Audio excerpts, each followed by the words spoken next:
Life is a struggle when resources are scarce. I have 2 part-time jobs, which I love, but I don't have health insurance.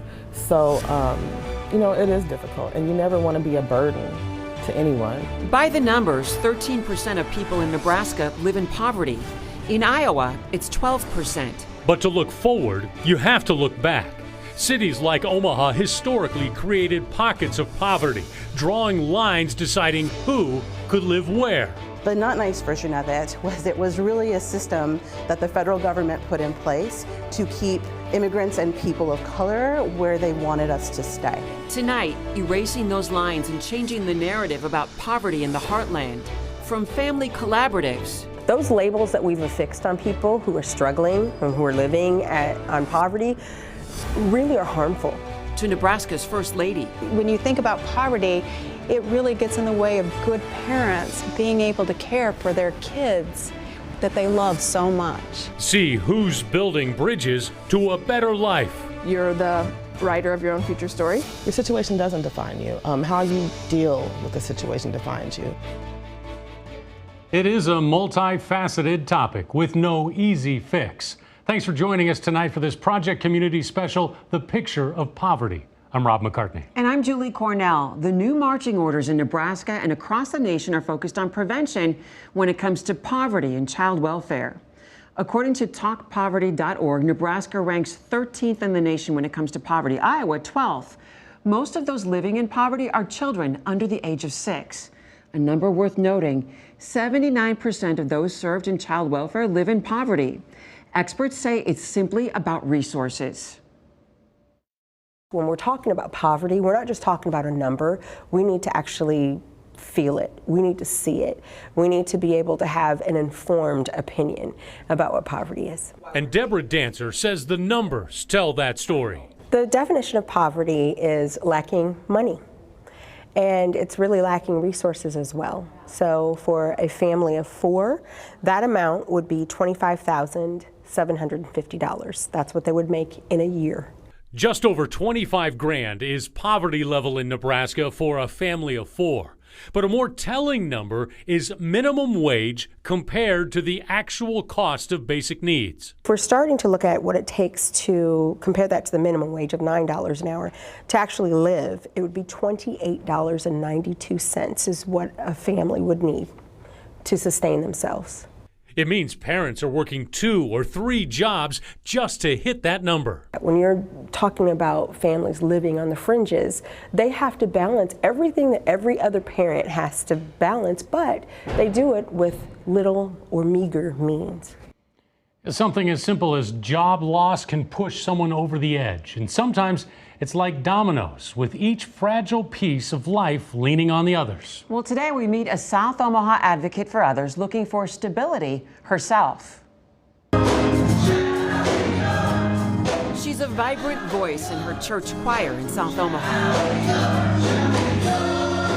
And in the community, she's a voice for others. I'm there right now listening.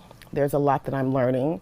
I'm relationship building. Kimura Snipe has a goal each day. Just to wake up every day is a goal in and of itself.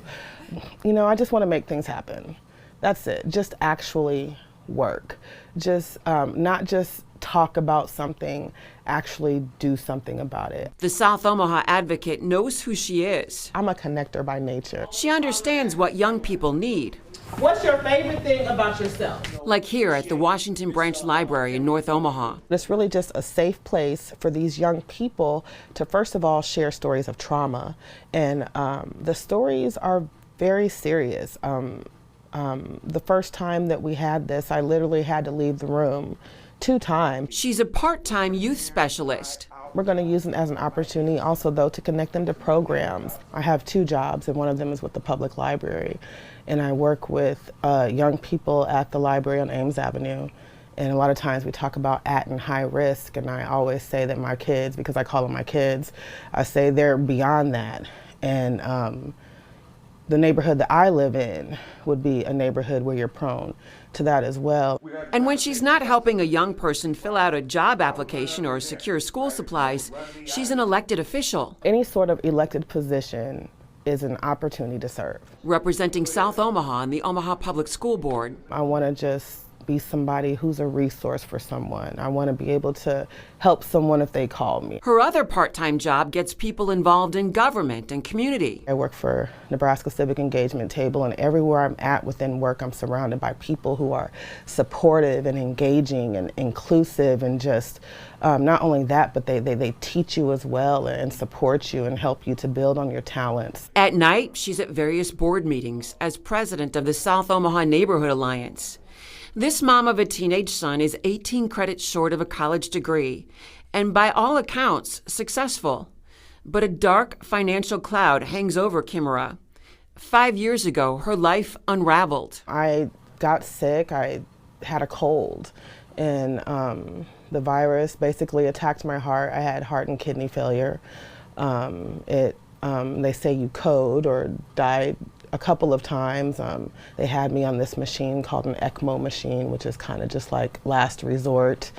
And so it happened at a time in my life when I was laid off of work, hoping to gain employment permanently with another organization. Laid off from an insurance job she held for 8 years, Kimera had no health insurance and almost died. In the hospital for 30 days, the bills piled up. We'll just say several $100,000. 2 weeks late on her rent, I was actually evicted because of that. Kimera lost her car. But everybody calls you what?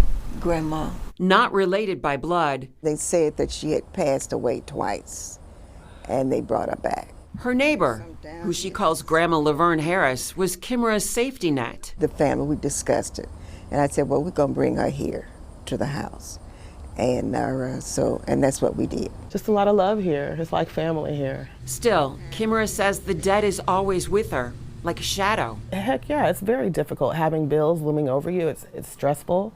It takes its toll on you. The mental part of it, toll that it takes on you. To have it affect your credit, that goes to being able to purchase cars and transportation issues.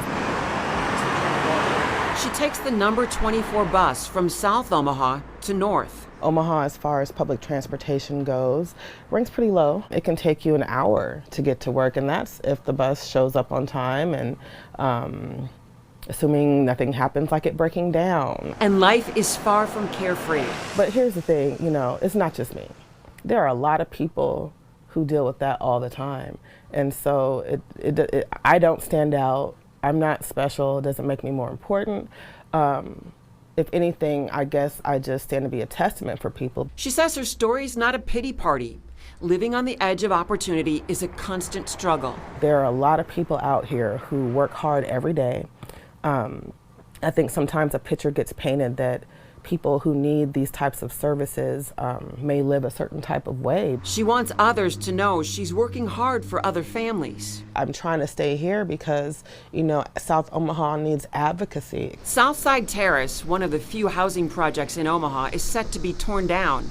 Kimera wants to be here to help. My question is and will be, what about the people?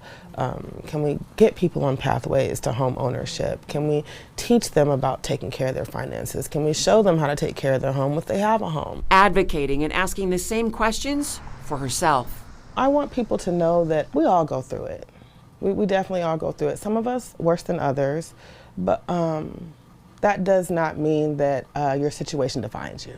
Your situation doesn't define you. How you deal with the situation defines you. Still ahead in this Project Community Special, affordable housing is scarce. It's very important for us that we are not just giving people a handout, but we're giving them a hand up. We take a look at the efforts to help people find homes. Plus, the concept of redlining is impacting the market.